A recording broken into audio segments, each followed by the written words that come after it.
صباح الخير. انا بقالي تقريبا فوق السنتين ما عملتش فيديوهات على اليوتيوب، فده هيكون اول فيديو.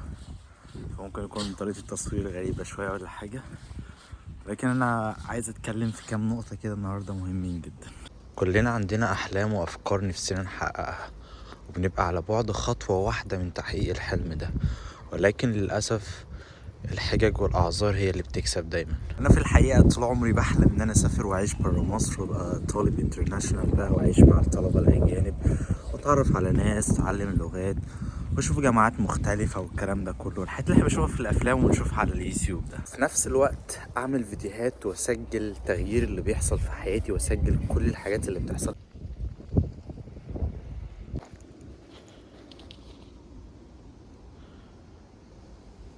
الكفر دي جدا.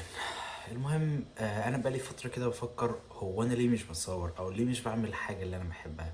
بالفعل عايش بره، وبالفعل معايا كل المقومات وكل الاساسيات اللي اي حد محتاجها، فليه انا مش بعمل الحاجه اللي بحبها او الحاجه اللي بحلم بيها، في حين ان في ناس معاها امكانيات اقل من اللي معايا بكتير جدا وبتحقق احلامها وبتعمل كل حاجه هي نفسها فيها؟ وفي الحقيقه انا بتدلع دايما، بلاقي حجج واعذار عشان ما اعملش الحاجه اللي انا بحلمها او عشان ما اعملش الحاجه اللي ورايا. انا النهارده مش فاضي، النهارده عندي امتحانات، النهارده مش لاقي مكان اصور فيه، الجو برد، صحيت متاخر، وحاجات تانية كتيره جدا. كفايه اعذار وكفايه حاجات، كفايه تسويف، كفايه انك تاجل احلامك، علق فشلك على حد تاني او على مشكله تانية. وانت لو عايز تعمل حاجه فعلا هتعملها، وهتخلق لها مليون الف طريقه عشان تعملها. والدليل على كده ايام الامتحانات بتبقى مزنوق وطالع عينك ووراك مذاكره كتيره جدا، فاضل ساعات معدوده على الامتحان، وبالرغم من كل ده بتخرج وتاكل وتشرب وتكلم اصحابك، تلم الماده بكوبايه شاي وساعتين مذاكره. فحقق حلمك بكوبايه شاي وساعتين مذاكره.